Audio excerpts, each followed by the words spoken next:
Hi, my name is Lexi. My best friends tried to kill me, and today I'm going to be telling you how I think I survived. I want to start out this video by saying my survival really boils down to one simple fact, and that is that I was in the right place at the right time where the right person came out and called 911. I was 5 minutes from the hospital. Otherwise, I would not be alive talking to you today.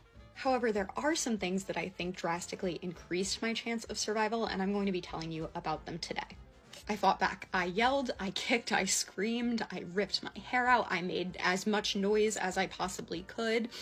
And my reasoning for doing so was not even because I believed it would help me survive. Of course, I think instinctually I had hoped so, but the actual thought behind that was I need to make sure that someone knows that I was here so that they can't get rid of my body and just get rid of everything.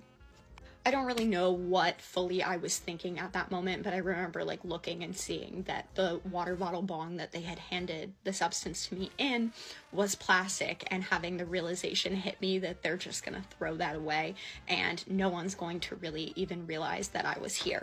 But because of how much noise I made, I alerted a person, his mother, to the fact that I was in the house, and then she came upstairs and demanded that I be let go because I wasn't allowed to die on her property.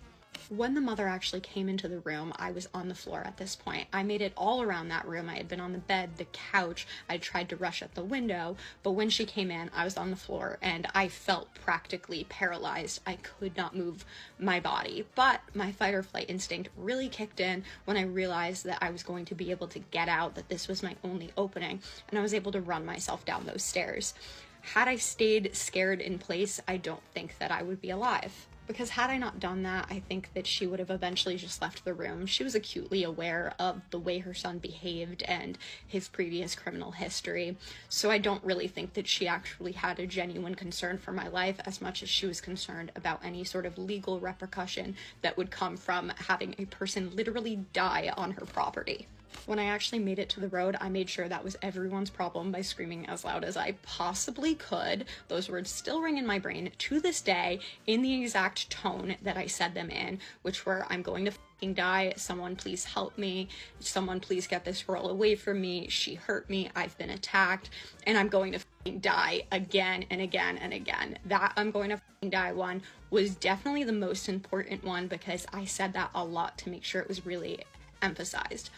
I later discovered that the people that had all stopped and sort of tried to interact with me but had been told by my best friend that I was crazy or going through a mental health episode had actually called 911 and expressed their concern and had reported the suspicious behavior of my friend.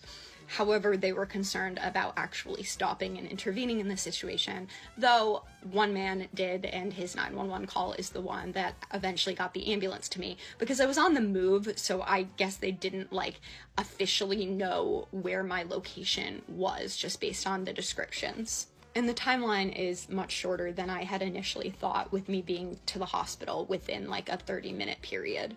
And finally, what I think was most important in saving my physical body, at least, is the fact that I stayed alert, conscious, and calm for as long as I was able to, with calm being the most important.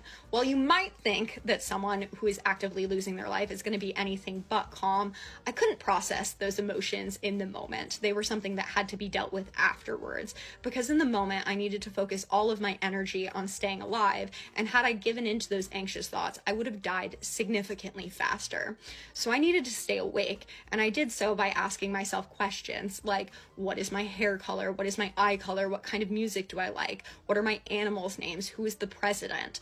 Things that I knew would keep me connected to reality for as long as I possibly could, until eventually my body did give out on me. And when my body was giving out, I remembered one thing, and that is that I had 2 black and white horses. Their names are Polly and Lightning.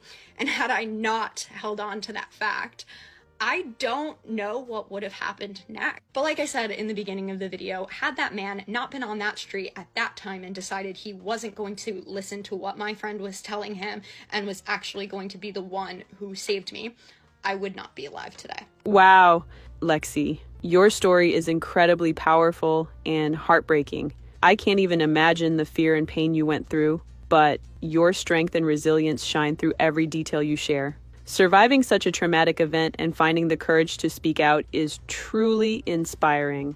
Your ability to stay calm and fight back played a crucial role in saving your life. And it's amazing to see how you've rebuilt your life with love and support. Thank you for sharing your journey. It serves as a testament to the human spirit and the importance of hope and perseverance. You're a true survivor, and your story can help others find strength in their own battles. Stay strong, Lexi. You're making a difference.